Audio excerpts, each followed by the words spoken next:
person. I'm just going to read to you what 2 weeks ago, she goes to me, aren't you going to write a eulogy for me? I go, yes. But meanwhile, I'm trying to extend and prolong her life and see if we can find a miracle, some new medicine, something comes out that might reverse rather than accelerate her demise. So, Ina, born Ivančica, a daisy flower in Croatian, although not very fond of flowers, because the flowers that we usually receive are cut and they're going to die. But that's the main reason. Exuded a magnificent luminescence. Ina was our sunshine, and we were her flower bed.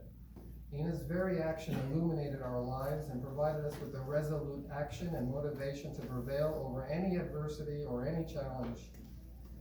Ina was inclusive. She embraced all walks of life, not a discriminatory bone in her existence. All ethnicities, races, religions, and sexes were respected. In fact, she was a new creed, a transcending global humanist. And as her work and colleagues and part of our family are Croatian, Bosnian, Greek, Israeli, Catholic, Orthodox, Muslim, and Jewish, we were reminded by our Jewish family and colleagues that Ina passed during the holiest time of year, and in the Jewish tradition, anyone that passes away during this time is considered the most righteous and innocent of people on earth. That was Ina. Ina was sporty, intelligent, vivacious, and most of all, she was a loving dynamo. Her favorite soccer team, by the way, Dinamo Zagreb. Irradiating energy and life force in every breath she took. This is going to be a little bit tough. Ina entered my life 25 years ago this month, October 1997. Ina was visiting New York City and worked several jobs back to back, indefatigably, one of which was a Greek coffee shop called Edelweiss, just a few blocks down from this very spot on Ditmars Boulevard, literally 6-7 blocks down here. I had just returned from a motocross race in Greece, heavily jet-lagged, and I went to the counter and ordered a Nescafe Cafe. Extra strong, and chugged it and quickly ordered another. Halfway quenching my thirst, I paused, noticing her perplexed amazement. And we started talking, saying, who's this guy drinking Nescafe and gulping it? She looked like a super athlete, a model, and so attractive. In fact, I worried a bit that she might be underage and was surprised when she said she was 23. But that was still 11 years younger than me. Same difference as her parents, ironically. We talked about our diverse language and sport interests, her cross-country skiing, soccer, and rollerblade commuting. She commuted within here, Queens, by rollerblade to her 3 different jobs. I mentioned that I was on my way to my friend's restaurant, Trattoria dell'Arte, a nice Italian restaurant on 7th Avenue and 57th Street that I love it, for a bite to eat. And that if she likes fine Italian food, we can go there. I jotted down on a napkin my phone number and bid farewell. I'd later find out Ina had a voracious appetite. Days of silence went by before I was surprised by Ina's call, and the first of several dates. We grew inseparable. We coordinated a date with the caveat that she would bring her nephew along. I quickly became mesmerized by her maternal protective behavior and mannerisms. I also noticed her close relationship with her brother Zoran, who she loved immensely and helped him move to the United States and demonstrated her family devotion.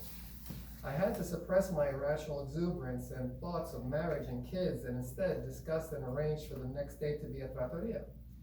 At the restaurant, we ordered a variety of foods, but her favorite was the veal chopped parmesan. She devoured it. Really, she ate that like you couldn't believe. I still visualize her eating it. And awakened a taste for other fine dining and foods. We went next on a motocross date. It was a rainy day where she dazzled me with her riding skills, which were more like a fearless bravado that culminated in safely backflipping into the mud. She fell in the mud, it was totally muddy, unbelievable, and she was laughing about it. Thank God she didn't get hurt. The feelings were mutual, and increasingly apparent we were a match made in heaven. Ina was my dream girl. Within weeks, we were inseparable, and her infinite energy was increasingly directed towards me. She would call me every morning and say, "Good morning, this is your friendly wake-up service." Within months, Ina said she's my prevail, Croatian for symbiotic leech-type organism. I go, what? What is that? When I last checked the dictionary, Piljeback also translated to adhesive tape. I can relate to that a little bit. So we were glued together. Steadfast till the very end, she continued to caffeinate me with Nescafe Frappés till 2 years ago, until she got sick. Fast forward a few months in early '98, that's just a couple months after we met, we went to Disney World in what we called a pre-honeymoon. We stayed at the Contemporary, and she loved the goofy character. All things Disney. She acted like a kid, funny and goofy, yet she was well balanced and serious, especially about our love, and without any hesitation, we married. Ina, in parallel, Ina's intelligence continued to impress me.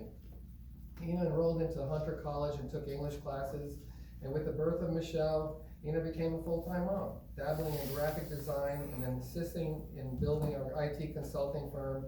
Eventually, Ina took over the consulting and focused on one of our fragrance clients called Royal, where she quickly rose through the ranks, developing new products, branding, packaging, fragrance mixtures, bottles, shipping, inventory, warehouses, and logistics. And when Royal was sold to Cobalt Brands, she was promoted to the director of operations of this Royal brand. And maybe Sean could give us more details on that later. He's here. She worked till the very last day of chemo, even during the countless appointments, infusions, and even worked from the hospital bed. She just loved her work. On the 14th of September, new chemo was offered her. She asked the doctor for realistic assessment. The answer was bleak. It was just 2 weeks ago, 2.5 weeks ago. Ina said emphatically, "I'm done." And I urged her to take the chemo home in the event she would change her mind. But she refused the chemo and entered in home hospice and resigned from work at Cobalt Brands Royal on September 16th. The very fact that she was able to dig deep and work during every increasingly debilitating phase of her cancer treatment was a Herculean feat. She was also my superhero. I continue to be amazed that the last 10 years of her life, instead of plateauing and being content, she seemed to raise the bar every day. Her vocabulary, quick-wittedness, decisiveness, clear vision, and acuity were increasingly impeccable. She was a bright, glimmering star. Ina was the best mom I could have ever imagined for our children. She raised Michelle and Peter analogous to what Plato's Republic prescribes: music, athletics, and academics. Ina had a voracious appetite for books. She read nearly every day on her Kindle and shared that passion with Michelle. Ina took the kids to piano lessons, Michelle to karate, and coached her volleyball team, and took Michelle and Peter to mathematics classes, chess lessons, and tournaments. She took Peter to the U.S. Chess Nationals, where he finished 7th one year. And the last 7 years preceding COVID, we ran as a family in over 200 running races. I checked the statistics the other day. I was amazed that we did so many races. Recently, Peter branched out into high school track, and there was and is soccer. Soccer was Ina's #1 sport and passion. She would watch women's and men's soccer at any time of the day or night. She'd stay up late or wake up early, 3 a.m., 4 a.m., whenever. She'd display the Croatian flag proudly. And our Olivier neighbor can attest to that. We have French neighbors next out, so raise your hand so people can see you, Olivier. Ina would take the Croatian flag, they would take the French flag, and I was like in the middle because I work for a French bank. So it was incredible to watch those, and we had drinks and celebrate each other's victory. Or loss. This passion transferred obviously to Peter, right? And Ina would take him to all his local and travel team events. Last year, in her compromised state, barely can move around, with Peter's Istria team, she traveled to Florida for the Super Wide Nationals. They made the U.S. Nationals, Super Wide Nationals. And Ina's last outdoor hurrah, late August 22nd, she hobbled ever so slowly and witnessed Peter's Istria team win their regional qualifier, making it again to the Super Wide National in Tampa this December. Really, no one else would have been able to get to that event in August. We basically carried her, and she found and mustered the strength to get there. It's just incredible. I'll never forget the vision. I have it in my mind right now as if it's happening today. Ina had no regrets, none whatsoever. For 20 months, she valiantly battled colon cancer. She would repeatedly remind us that it is what it is. No what ifs, no looking back, learning and living each and every day by day. Ina often said, "I can do this," and was positive. Ina loved the color blue. Now, blue for Ina meant so much. So much so that when we needed to replace our car last year, which was more often in the repair center than in our garage, Ina had a specific requirement, a royal blue Subaru Outback Wilderness. It could not be white, black, nor any other color other than royal blue. This specific model was rare and several months back ordered throughout the Northeast and being sold at a $3,000 premium. Remember the chip shortage. So it's, and there were just no cars, and specifically that one. Ina loved the wilderness, our trail runs, off-roading, our motocross, mountains, upstate New York, Pennsylvania, Maine, Cape Cod beaches and trails. She loved the rugged look and feel of nature. Time was running out. She didn't have months to spare to order the Outback and wait 3-4 months. So I searched the entire continental US. I called up so many deals. I called up the US sales manager. Finally found a place in Florida, in Fort Myers, Florida. And that salesman found a place in North Carolina, and which I don't write here. And he said, well, you know, in North Carolina I found one, but they won't give it to anybody. They won't trade me for a car. Normally dealers do that. They're holding on to this. So I called out that dealer in Charlotte, North Carolina, closed the deal. This was a Friday, and I closed the deal with no premium on a Saturday morning. So by Saturday morning, they got back to me, and I called them, and they said, okay, this is the price and all, and then no premium, so that $3,000 surcharge we were charging here in the Northeast, I didn't have it. So I said, okay, it makes sense. So we flew down, and by 2:00 p.m. I was on the plane at JFK and arrived in Charlotte, Carolina. They picked me up from the airport, went and closed the deal, got the papers, and by 5-6 o'clock I was in the car driving back to New York into Sunday. And when I arrived after a 14-hour drive, it was traffic. It was the worst traffic I ever experienced on the Northeast, except for one when there was a massive snowstorm. She named her new car Spaceship. She programmed the car in the car, and she named it Spaceship. She was so happy with the Subaru service the following month, she mustered the strength and trekked back during the snowstorm with her portable chemo, brother Zoran, and Michelle to the same Charlotte dealership and traded in our unreliable GL Benz for a Subaru Crosstrek for Michelle. Ina wanted to leave reliable cars for Michelle and Peter to transport them to their respective academics and athletics. Ina and I bonded years ago in binge watching all things Star Trek related, intergalactic odysseys, and the underlying theme was often seek out new civilizations and build on common ground. Inclusive principles of non-prejudicial relationships often prevailed, and of course, there was science and medicine in Star Trek. We drove several times to Disney World, and nearly each time turned it into an academic and fantasy adventure, visiting major historical and academic sites and institutions with emphasis on NASA. Ina now has left her spaceship and is amongst the stars, illuminating us from afar. Science didn't advance enough to save her from this untimely demise, yet I am certain she will make a difference from afar, amongst the stars, imparting the energy upon us all to advance humanity. In the last 20 months, her love for eclectic foods persevered. Although her ability to eat waned, the foods brought her smiles. The sights and smells were satiating and left her with eager enthusiasm in planning for the next meal.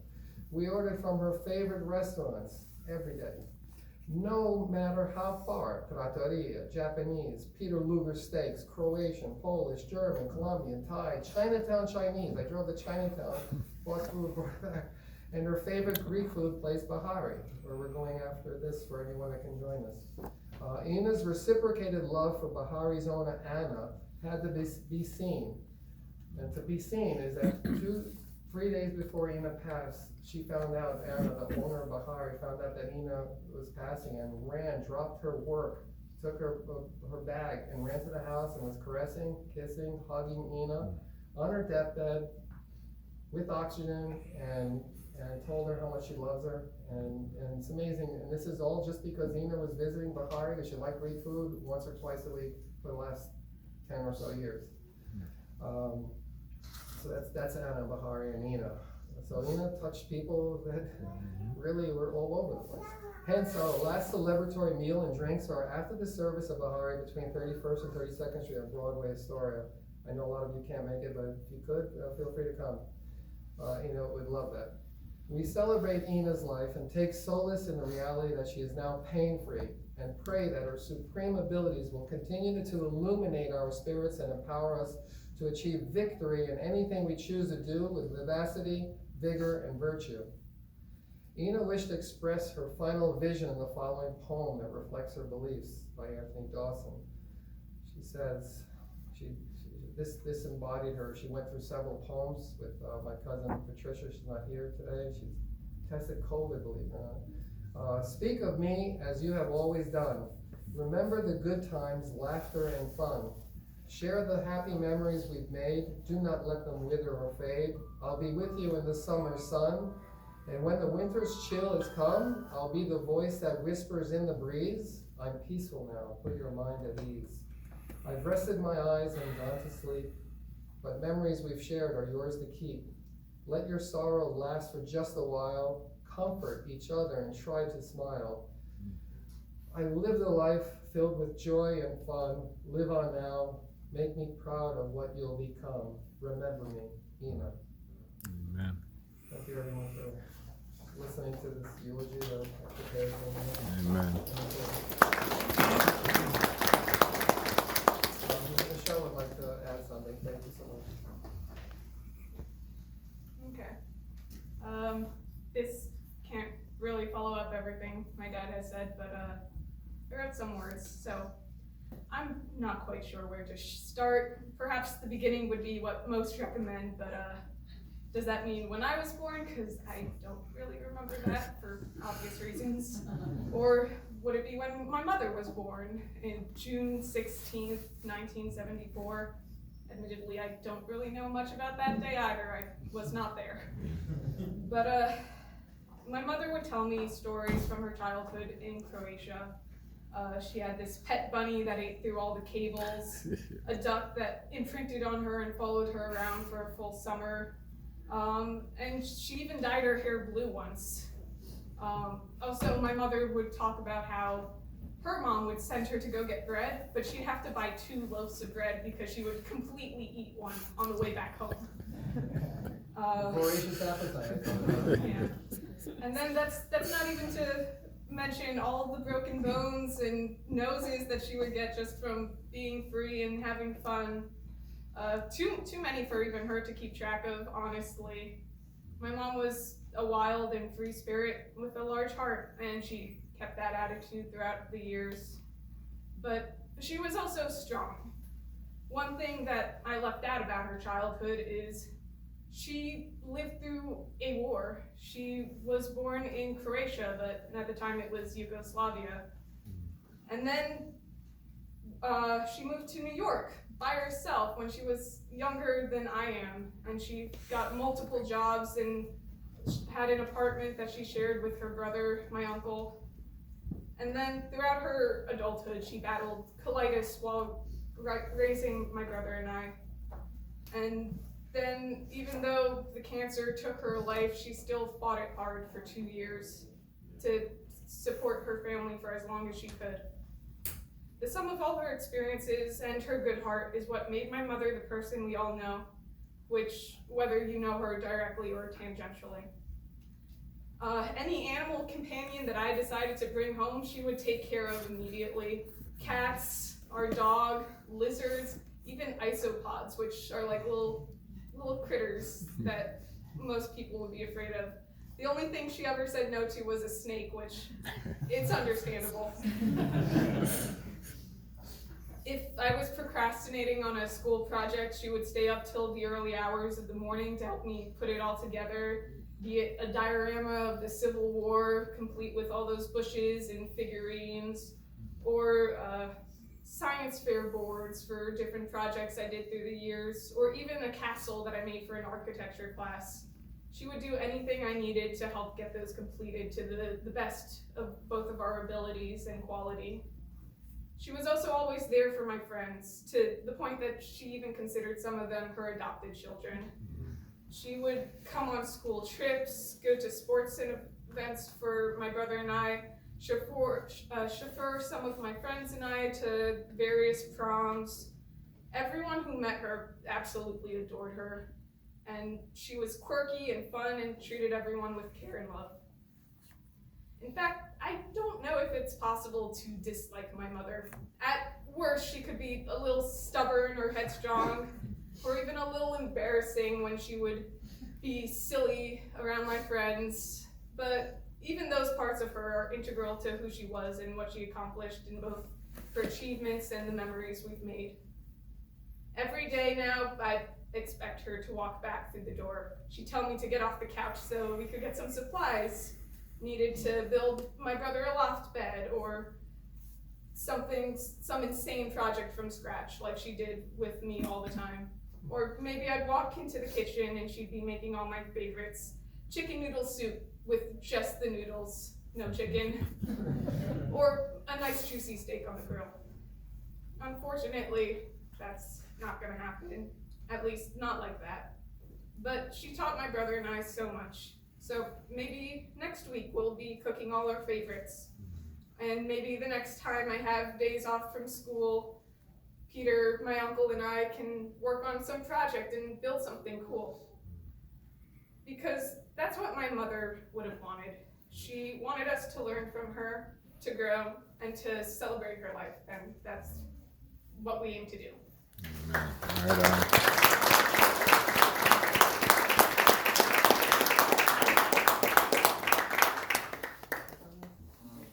I don't have anything prepared like my dad and sister, but there's a few words that I would want to say that won't be as much, but I just want to say that our mom, Michelle's mom, she was a superhero to all of us. She managed to do incredible things no matter what the circumstance was, and would always fight for whatever she wanted us to have as a family and be happy together. And we are going to do whatever we can to fulfill that and make her happy, because all she wanted was for everyone around her and everyone that she cares about to enjoy life just as much as she. Amen. Right on.